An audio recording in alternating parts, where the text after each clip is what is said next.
ndaguha inkuru mwana, ndaguha inkuru na wewe uyiha abandi mwana, uyiha abandi. Jewe umumana canke umusongore ntafatiro Patrice ndi niteka ryo kugusaba ngo uze twizerane twizanya ikintu c'abarundi. Iki cigwa ni 44 kikaba icigwa ca kabiri c'ubundi bumenyi. Ni cigwa kijanye n'ibenja. Uno munsi turi tariki 19 z'ukwezi kwa12 mu 2020. Mu minsi iheze nari nagize ikiganiro kijanye n'ibenja. Nari ngaha nyene nabijya biti byose ico gihe ivyo biti byose ntabona byariko birabenja, byariko birahindura.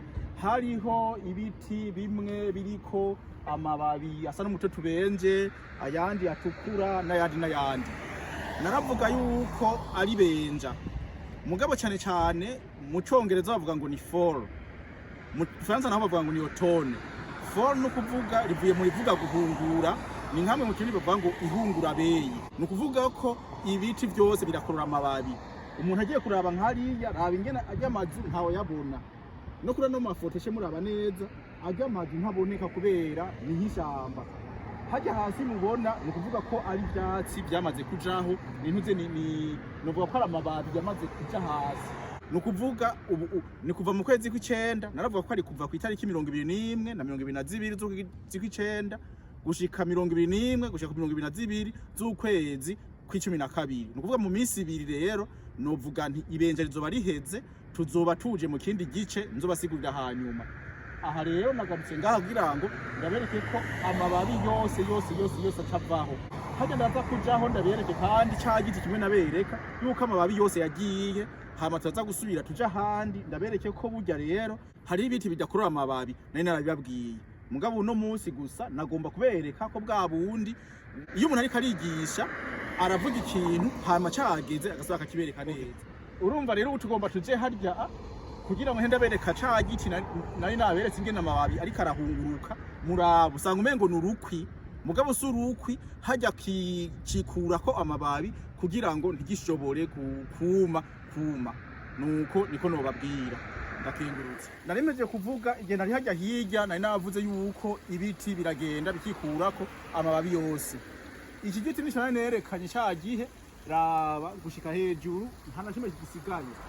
Raba n'ibiti byose biri ngaha nta na kimwe gisigaye. Ni kuvuga ko byose byaragize byarahunguruye amababi. Ayo mababi yarayahunguruye. Yahunguruye rero ni kuvuga urabona niyo yaya araha, niyo mababi araha heraba yaramaze no gufata afana yagumye gose, yaragumye kubera ko novuga nti urubura rwarayaguyemo. Naja rero ya mababi niyo aheza akacabora, hanyuma boze akaca hinduka ifumbire y'ibi biti nyene. Nuko urabona ko hatanguye gukanya gose kuburyo n'amazi ariko arakoroka aheba kaburubura. Aha tuzohagaruka ikindi gihe nkabone abantu bariko baca harya hirya. Urabona nta muntu ashaka kera, nta muntu ashaka kubabona mu mezi abiri, nta muntu ashaka kubabona mugo umuntu ashaka kubabona.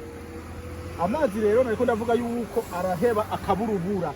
Kubera iki? Kubera haba hakanye gose, nkuno munsi harakanye. Hanyuma ndaza kubabwira ko nk'ubu urabona ubu ni saa 9:36 ubizuba rigomba rirenge. Naho nyene nzobasigurira ndababwire ko nk'ubu mu gitondo no munsi ngahi Ottawa izuba ryaserutse saa 1:39 riza kurenga saa 10:42. Nejo nuko nyene ni bimwe twiga mu ndonda ntara ko iyo hakanye ino gose ni imisi mitoya. Imisi no kuvuga umunsi izuba turibona umwanya mutoya. Nk'ubu ryaserutse saa 1:30, saa 1:39, saa 2:39, saa 3:39, saa 4:39, saa 5:39, saa 6:39, saa 7:39, saa 8:39, saa 9:39, saa 10:39. Nukuvuga na masaha 9 yonyene. Nukuvuga uno munsi umara amasaha 9.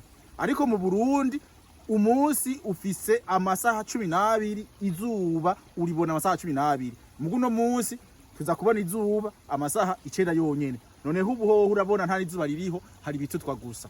Nuko rero ubu rero twimuke nze kuberekana hahandi ko hamwe nabereka hari ibiti vyiza nta kimwe kigisigaye, nta na kimwe. Nuko rero ubu tubandanye rero tuduge muhira naho umuntu ahabona neza cane.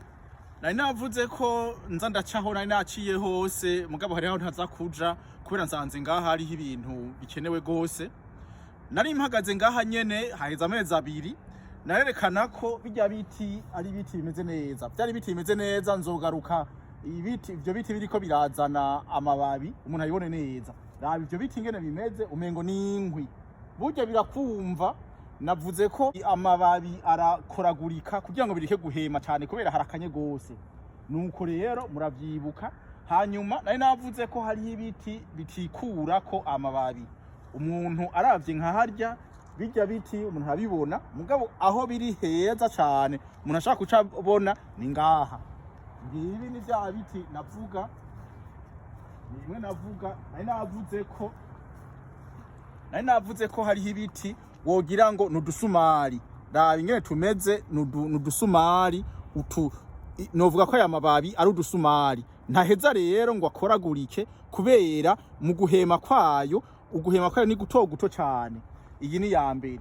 Nukuvuga ikirabona kumengo ni pinus. Ibi biti mu Burundi biriho vy'amapinus.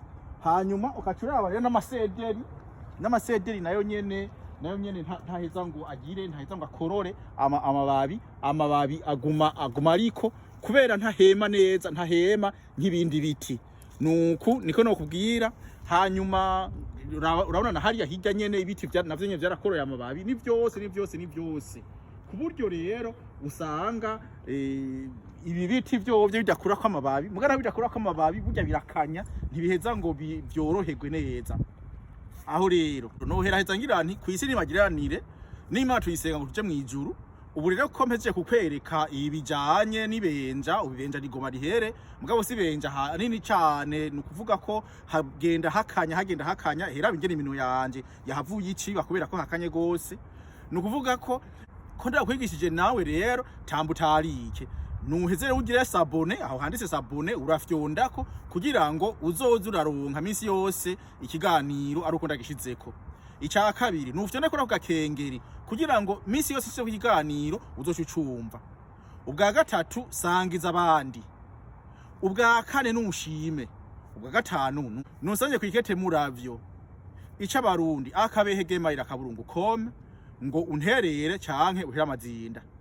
Yari umusonga canke umumana ntafatira Patrice ndagusezeye nkubwira nti urakaramba, urakagira impundu n'impuzo, urakagira ibanga nibango ubangiramwe imbuto, ikibirengeye vyose, uragakunda Barundi, uragakunda Burundi, uragakunda Ikirundi. Ngo Kirundi ntikirundwe mu ndimi, ahubwo Kirundi cirunde ku kirundo c'izindi ndimi, kuko Ikirundi n'ururimi ruryoshe, Ikirundi n'ururimi rw'akamarampaka.